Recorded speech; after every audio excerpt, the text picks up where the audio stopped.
is we saw this problem, which was there were too many scans and not enough radiologists. And what that meant for patients was there were big backlogs, they weren't getting their diagnosis, and without a diagnosis, you can't get treatment. In healthcare, if you do your job right, you help patients. And so there is a net good that you do in the world, which is why, I became a doctor in the first place. And so knowing that because we've worked hard and we've created something that helps, solve this big problem, what we've done is we've helped, hundreds of thousands of patients get diagnosed. Today on the podcast, we have Dr. Farzana Rahman, who is the co-founder and CEO of Hexarad. They're using AI to transform radiology so that patients get the results they need faster and more effectively. She's got an incredible story, and we see how she went into medicine, studied for radiology, become a radiologist, and realised with her co-workers and colleagues that there was so much that could be done in the tech space to really impact what was happening on the ground, where there just wasn't enough radiologists, and tech could really make a difference here. And it's incredible what they've been able to achieve in a short amount of time. And you're going to hear all about it, and I really hope you enjoy today's episode. So great to have you on the podcast today. You obviously were at our Entrepreneurs event as well, and it's great to see you alongside Lucy sharing your insights. But we didn't get to hear about when you were younger, when you were growing up, what did you want to be? What was your ambitions? It's a hard question, actually. When I was really young, I wanted to be a hairdresser. And because I'm Asian, that was quickly dismissed. But actually after that, I wasn't really ever sure. I wasn't one of those kids who thought a lot about what I wanted to do in the future. But I liked science and was relatively good at exams. So I think medicine was always there in the background. I didn't have particular pressure from my parents, but I had a lot of friends who wanted to do medicine, and I kind of just went along with the crowd, if I'm honest. But obviously at that age as well, like medicine is one of the toughest things to get into. How did you feel about that? Did it feel like something which it was very obtainable, or did it feel like something which was quite difficult to get into? No, it was obtainable. I went to a private school. So my parents worked really hard. They have a very, very typical immigrant story. They came to the UK with nothing in the 70s. We used to live in a bedsit, and they worked really hard. And my dad went back to university and he did another degree. And so for them, education was really important. So I went to a private school, which was actually filled with lots of people similar to me, with that kind of background where people had worked really hard. So getting into university and having those opportunities, it didn't feel unattainable. But I think that was because of the support I had from my school. And I have no doubt that if I didn't go to the school that I did, it wouldn't have felt so within arm's reach. And then once you're studying medicine, how was that experience? Was it what you hoped for? Or did you feel like maybe you made a good choice or a bad choice? So when I started medical school, I was really overwhelmed. I was used to being, kind of top of the class. But when I got to medical school, I was in a really big year of 300 people. And I did well, but I was never top. I was never number one. And so I had this real period of self-doubt where I really felt like I wasn't good enough and I wasn't sure where I fitted in terms of the academic side of things. And so I think I lost my confidence quite a lot at university, actually, the way that I think I had a lot of confidence at school. I think at university, I always felt like I wasn't good enough. And so the social side of university was great. I made some great friends, had a really good time. But I would say from an academic perspective, I'm not sure I really thrived. And for the first couple of years of medical school, you do a lot of very science, very, very heavy microbiology and biochemistry. And I just found it so incredibly dull. And so it was dull and I didn't feel like I was good enough. I never thought about leaving because I wasn't really sure what else I would do. But as soon as I hit the clinical years of medicine, so when you start, when you do medical training, your first couple of years are all the sciencey stuff. And then you actually get onto the wards and start seeing patients in your third year. And then I really, really enjoyed it. It was a lot more thinking on your feet. It was a lot more speaking to other people and speaking to patients. So by the end of medical school, I definitely felt like I'd picked the right career. And obviously the reality of being a doctor versus studying medicine could be quite different. And I've heard from a lot of my friends obviously about that. Those difficult early years where you're kind of thrust into that high levels of responsibility, right? How were those early years for you? I loved my early years as a junior doctor. Really, really hard. I don't hear that very often. Yeah. Yeah, I really liked it. Like I liked thinking on my feet. I liked seeing patients. I felt really overwhelmed. But I think when I trained, there was a real atmosphere of camaraderie and there was a lot of support from my seniors. So we worked long hours. And, we did the shifts that, by the end of my training, you couldn't do anymore, like the working patterns. But we had a real sense of community and family.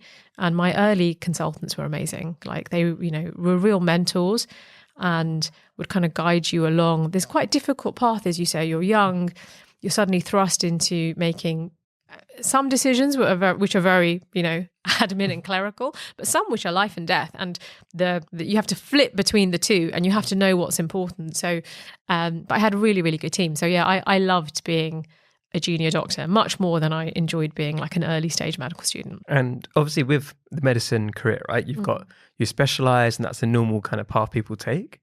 And where were you thinking at that time? Like, where did you want to go with medicine? Did you want to specialize? Did you want to do different things? Or were you still very much focused on like that was your path at that time? It's really interesting you asked that. I think much like in school, I wasn't really sure where I wanted to end up. And so I struggled quite a lot. So you have to make a decision in medicine relatively early. And I wasn't really sure what I wanted to do. But kind of by default, I thought I'll apply for surgery. I had some bosses who were surgeons. They seemed quite nice. I quite liked going to theatre. And so I applied for a surgical job. And then the kind of pivotal thing that I always talk about is I didn't get the job that I had applied for. So we had this thing called MTAS, which was this national program, the first year where you had to apply nationally for jobs. And so I applied for a surgical job and I didn't get it. And I always say that this was the kind of turning point where I was so devastated I didn't get a job. I blew it up completely out of proportion. I thought it was like the end of the world. Couldn't believe I didn't have a job. I thought my life at 26 was over. It was just completely ridiculous. But that kind of experience taught me not to fear rejection. And so then in the year after that, I actually took a step back and really thought about what I wanted to do. I looked at other prospects. I had an opportunity to do a surgical job and some research, but I realized I had kind of gone there by default. So that's when I really went back, researched, and then picked radiology, which I ended up applying for and getting into. When I think about radiology from a naive perspective, we're talking about like MRIs and X-rays and things like that. What interested you about that? I liked the problem solving. So what I really liked about medicine was, looking at information and then just figuring out what the problem is. And radiology is that. It is fairly quick problem solving and at high volumes, and you can do procedures and you can do interventions, so you can do the kind of things that might interest you as well. But I liked that. I didn't love these kind of long ward rounds that you do in certain fields of medicine where you spend a long time with each patient. I liked this kind of problem solving, and radiology is quite academically intense and challenging, and I quite liked that. I was drawn to it for that reason. And obviously you did very well in that area, but there's issues that you then sought, right? And when did the ideas for what you're doing today start coming about, and what triggered them? So I was a registrar. So that meant that I had done my kind of initial training and then I was doing my specialised registrar training. And I was at St George's Hospital in London. And that's when I met my co-founders. So there are 4 of us who founded Hexarad, and we all trained together. So we were all in like slightly different years, but we were brought together because we saw this problem, which was there were too many scans and not enough radiologists. And what that meant for patients was there were big backlogs, they weren't getting their diagnosis, and without a diagnosis, you can't get treatment. So, you might have a patient who had cancer in the past, and they're having a scan every 6 months to see if that cancer's come back. But there were huge delays. Happened actually to the father of a close friend of mine, where the delays were huge and actually cancer had come back. And by the time they diagnosed it was too late. So we could really see this huge problem that needed solving and the impact that it had on patients. And the 4 of us all kind of were brought together because we cared about the problem, but we'd also done things outside of medicine. So when I was a registrar, I did another degree in health economics from the LSE. I took some time out. I set up a primary care clinic in Bangladesh, where my family's from, did some kind of policy work nationally. Sam, who's a co-founder of mine, he studied physics at university. Then he became a structured product trader. Then he did that for 10 years in the city. Then he went back to medical school.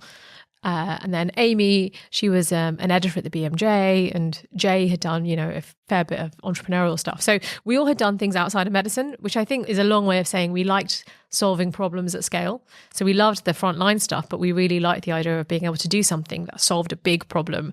And we had the kind of energy and naivety to think that we could do it, which, in retrospect now is really funny that we were just so like bright-eyed and bushy-tailed.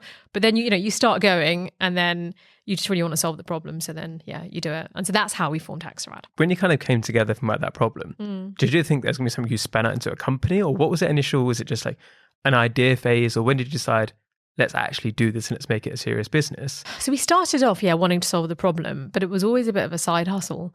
So we had full-time jobs. By then, like we had become consultants. And then we got to this point where it was, you either had to kind of sink or swim.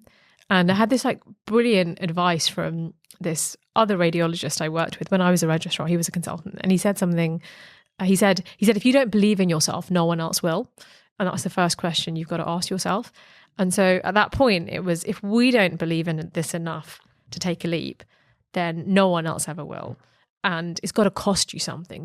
There've got to be stakes, right? You can't create something, but it'd be so safe that it's just a side project. If it matters, it's going to cost you something. And so I left my job, the first one, and we decided that's when we were going to raise some investment and actually fully focus on it. And that happened in about around COVID time, around 2019, 2020, that when we decided, right, we're going to focus on this. This is going to be the thing.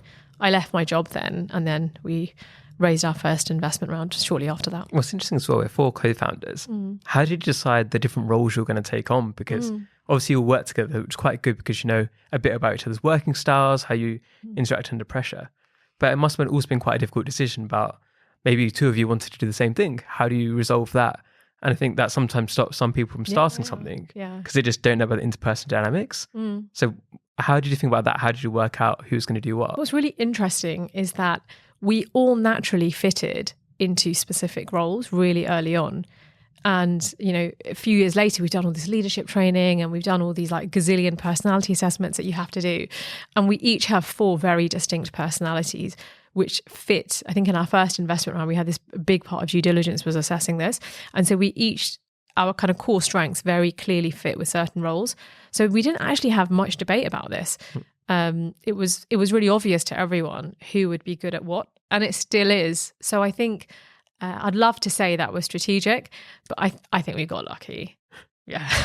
And then how did that work for you, right? So what was your personality type, and how does that make your role easier or your role more effective? Yeah, so I think as CEO, I always had the kind of big picture vision thinking and this kind of like unwavering belief that we could do it.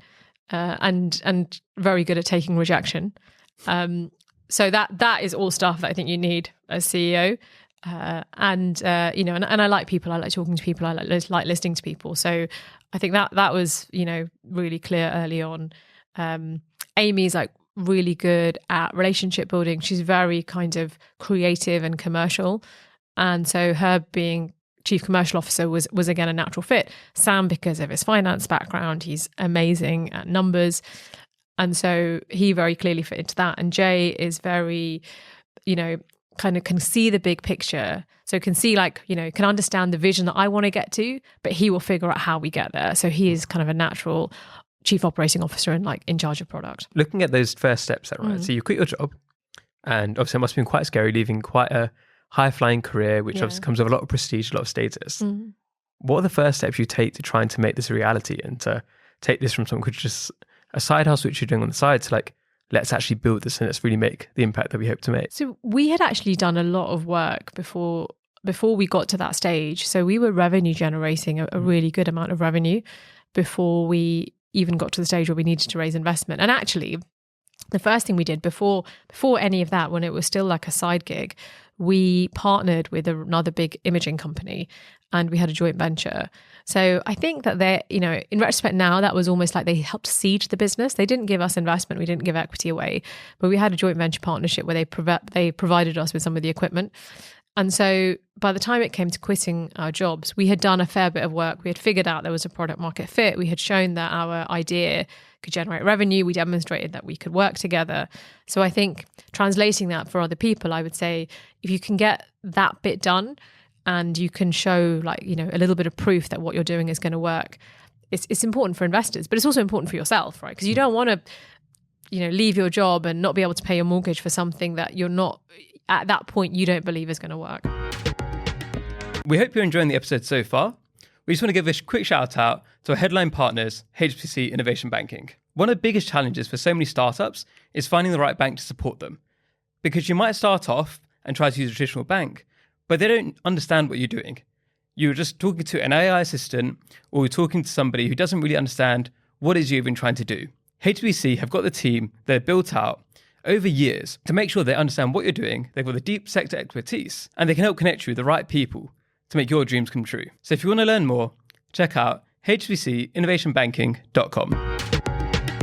I think it's always interesting as well, because obviously with the samples I have with the people on the podcast, some people have this idea of like, they quit their job, they burn all the boats and they try to make something work. Whereas in reality, what I find is more common is like what you've done there, right? Where you have a lot of stuff on the side beforehand. So by the time it actually comes to quitting your job, you've mitigated some of that risk. Yeah. And it's always, I think, difficult sometimes when people listen to different stories. Because if they keep hearing this idea, oh, just quit and just hustle, but it's like, that's not right for most people. And it's also depending on like your journey in life and things as well. And how long ago now has it been since you quit and you've been full time? So I quit in 2019, so 5 years. So would you be able to share like what's the biggest win, or what are some of the biggest wins since that time? So what have been the big wins? Yeah, lots of big wins actually. We've kind of doubled in size every year since 2019. So we've grown.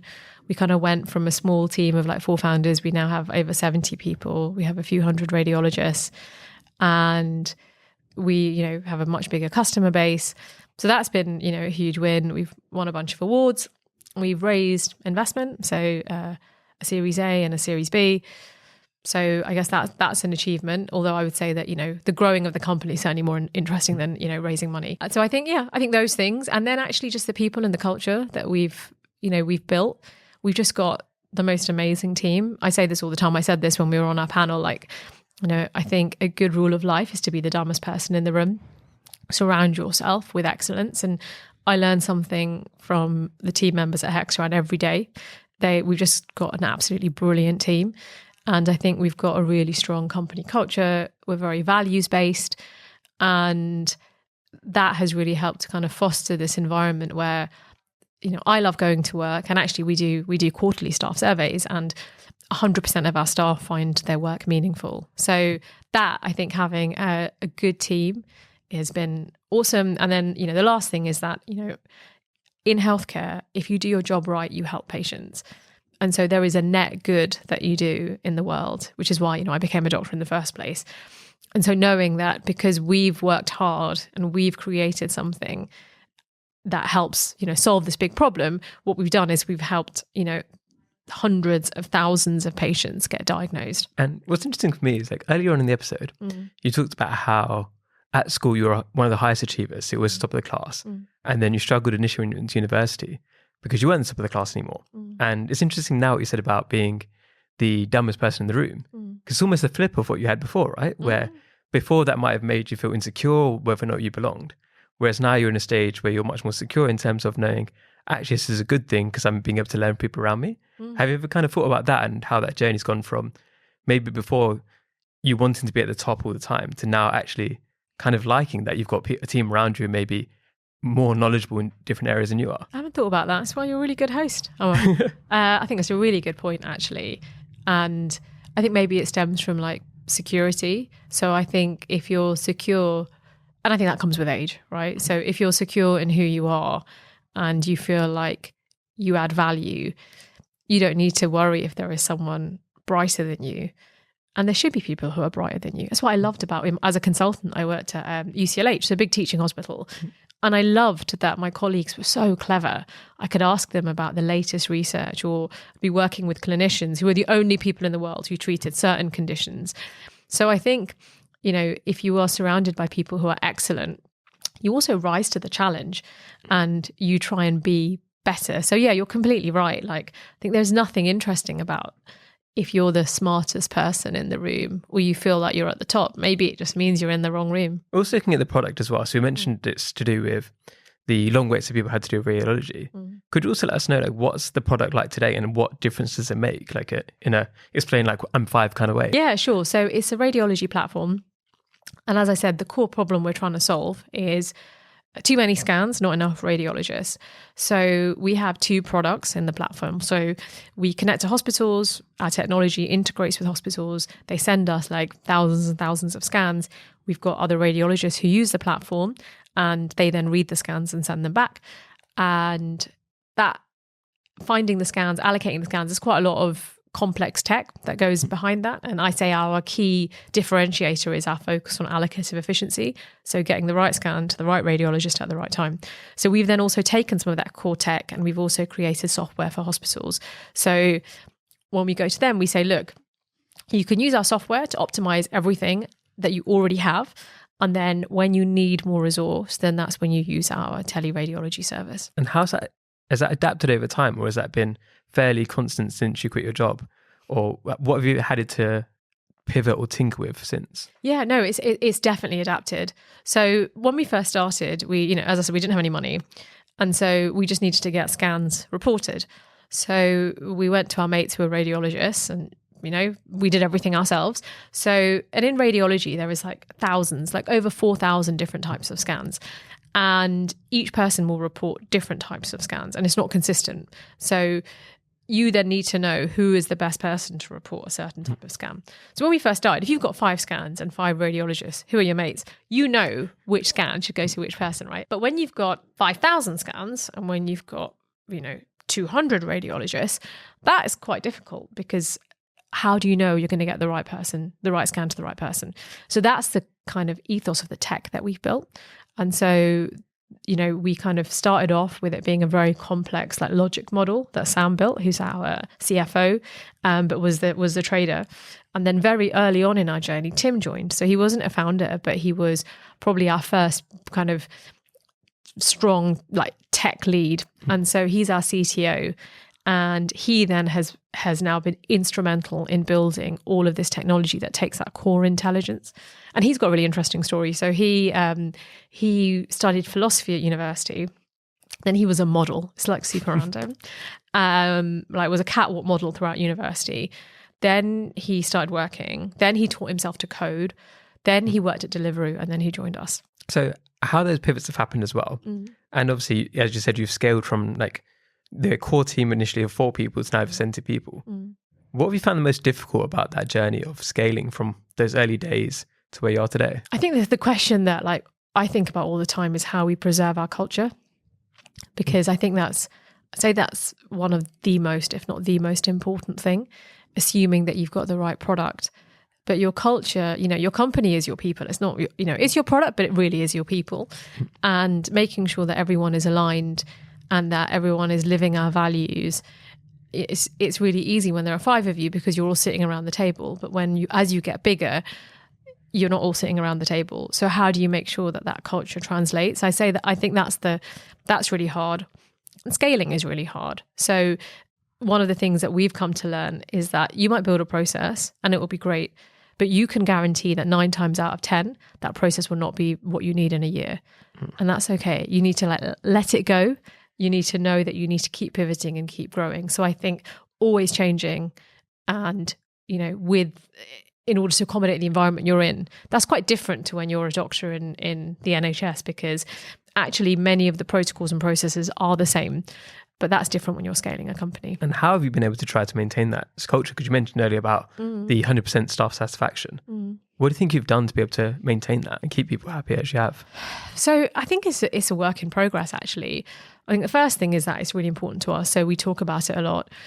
We have an exercise called Living the Values that we do in any kind of company meeting, which is we have 6 core values and we generally talk about how we've lived one of those values that week.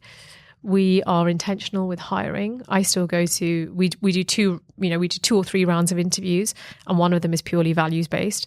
And I still go to all of them for the values. So, and probably will carry on doing so.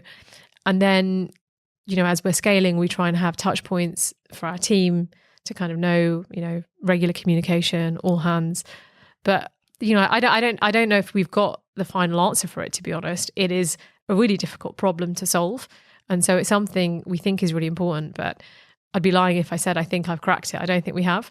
But it's certainly something that we think is really important, and our senior leaders in the team know how important it is. So I think part of it's just knowing that you don't know all the answers, and that's why you have these smart people around you. So you can say to your senior leaders around you that I think this is really important. What do you think would be a good way for us to preserve culture? And invariably, they'll come to you with ideas you never had yourself. And you mentioned that as a work in progress, but you've also said how you've already impacted hundreds of thousands of lives. But there's so much more I'm guessing you want to do too. Yeah. So looking forward, what's the dream? What's the ambition for Hexarad? So I think we always wanted a scalable platform that could be used in any geography. So certainly increasing our footprint in the UK and then international expansion. So we've started some work in the Middle East. So that's going to probably be one of our big target markets. We're going to start looking at the US. So I think being able to scale what we're doing in different countries, but continue to make an impact and continue to have the same ethos, the same quality, the same emphasis on patients is really important. And what's exciting for you now? What's the bit of that's exciting for you? I think as we're thinking about, we're building out, so the software part of our platform is called OptiRad. We're doing some really exciting work building out that product, thinking of like new features to add, how to make customers love that product. So that's really exciting. The early exploratory work in new markets is really exciting. Like, coming to it with kind of a bit of a blank slate, hiring great team members. So that's always really exciting. People really do bring so much when you bring them in. So how do you get the best talent? And then I think, I still have, so myself and my, like kind of the 4 members of my exec team. So my 3 co-founders and Tim, who's our CTO, we have breakfast every Monday. And it's just an opportunity just to have a free form chat. And it's probably like one of the highlights of my week. We just sit around, we don't have an agenda, we just talk. And actually in those moments, we come up with some really great ideas. And we're now expanding that to our senior leadership team as well. So I think, just being inspired by everyone else is also something I find exciting. You've also mentioned impact quite a few times throughout this interview. And you also mentioned earlier about, before you even started Hexarad, about some of the work you did in Bangladesh. Could you tell us a bit more about some of the stuff you're doing on the side as well as building Hexarad? You're obviously doing many different things with the communities in both the UK and other countries as well. Can you tell us about that work? Yeah, so we've got a strong, the idea of impact has always been really important to us. So there are 2 kind of tangible things that we do. We set up a scholarship for both medical students and junior doctors who want to enter radiology. It's now in its 4th year, and we open it up, and what we do is we give a prize, which is I think now it's £1,500, and then the opportunity to work on a radiology project. And it's designed to improve access for people from less privileged backgrounds so that they can get a career in radiology. So we give them that support. And that's because the data demonstrates, as in many industries, but particularly in medicine, that there is a glass ceiling once you leave medical school, that in particular in certain specialties such as radiology, which are quite competitive, you have less representation from people, who may have not gone to a private school or who, are from a Black or ethnic minority background. So that scholarship is specifically targeted. We've got very specific entry criteria. You have to be from a Black or ethnic minority background. You have to not have parents who are doctors, and you have to have not gone to a private school. So we do that, and actually we've had 3 winners so far, and everyone who's won that scholarship gets this kind of one-to-one mentoring, and we've had just a lot of really positive feedback. So that's probably one of my favorite things that we do, and everyone who enters is also entitled to mentorship as well. So that's one of the things we do. And then we started something last year, which was to sponsor a radiologist, to be either a registrar or a consultant, to go to a developing country to then work on a project with a radiology charity. So we did that last year in Nepal, and we'll continue to carry on doing that. So that impact thing has always been important for us. We started when we were much smaller, and at the time people did say that you're a really small company, why are you doing CSR, corporate social responsibility, which I just hate as an acronym. But actually it's just all about impact, isn't it? And you can have impact at any scale, any individual can have impact. So I don't think there's ever a right time to think about how you could impact. And because it was really important, and it reflected one of the values that we lived. So But the scholarship is probably the thing that I'm most proud of that we've done at Hexarad. And just before we get to a quick fire question, so obviously you didn't have an economics background or an entrepreneurship background. You said you did a degree on the side and things like that as well. But for other people who are from a similar background, a science background or a medical background, and maybe think about going into a kind of career like you've done and what you've built, do you have any tips or advice for them who maybe think about that transition? Yeah, I think first of all, believe in yourself. It sounds like really, really cliched, but that's the first step. And the advantage you'll have by being, very specific in industry is you will understand an industry and its pain points and where the problems are. So that's going to give you brilliant insight. And don't underestimate how important that is. You might not be like a 25-year-old Mark Zuckerberg, but you will be someone who understands a complex area quite well. And it's only in that you'll understand the nuances that could help solve some of those problems. So I think believing in yourself and understanding the value that you add. And then I think just learning and reading. I like to read books, but whether you listen to podcasts or you watch YouTube videos or you just talk to other people, you can just learn so much. That's why I think the community you're building is just so interesting. And I've just had so much help along the way. So don't be afraid to ask for help. Like I've just had people who've really given up their time, people who've supported, people who've, helped either win contracts or given advice. So just ask for help. You'll always, if you buy someone a coffee, you'll always learn something. So, and most people, when people approach me, I always try and, free up time because so many people have done that for me as well. So thanks so much for sharing your story. So we've had a few talks before this as well. So I obviously knew how inspiring your story was. So I'm grateful that we get to share that with our audience today. So we're going to move on to quick fire questions now. Mm-hmm. So first one is, who are 3 British Asians you think are doing incredible work and you'd like to shout them out today? So Sheena Pirabai, who is the founder of Stress Point Health, has got an amazing, really interesting mental health story. Everyone should Google her. Junaid Bajwa, who is the Chief Scientific Officer at Microsoft, who is also super bright, one of the most humble and self-effacing people I know. And Omar Din, who is another health tech entrepreneur, was the former CEO of AT Medics, which exited, one of the biggest primary care exits. And again, is just very humble, very knowledgeable, and always willing to help. Awesome. And then if people want to find out more about you and find out more about Hexarad, where should they go to? Our website, and I am for my sins on LinkedIn. So you can find out more there. And is there anything that you need help with right now or that Hexarad needs help with? We are always hiring. So if you want to find out more, just reach out to me. I always like to talk to anyone who's interested in joining us. So thank you again so much for coming on today. Any final words? No, just amazing work that you guys do. I think creating this community and helping, students and helping people to connect with each other is just so important. And as immigrants, we didn't come into we didn't come into an environment where that was already ready-made for us. And so that's why I think what you're doing is so important, and it's the importance of all of us lifting each other up. Thank you for watching. Don't forget to subscribe. See you next time.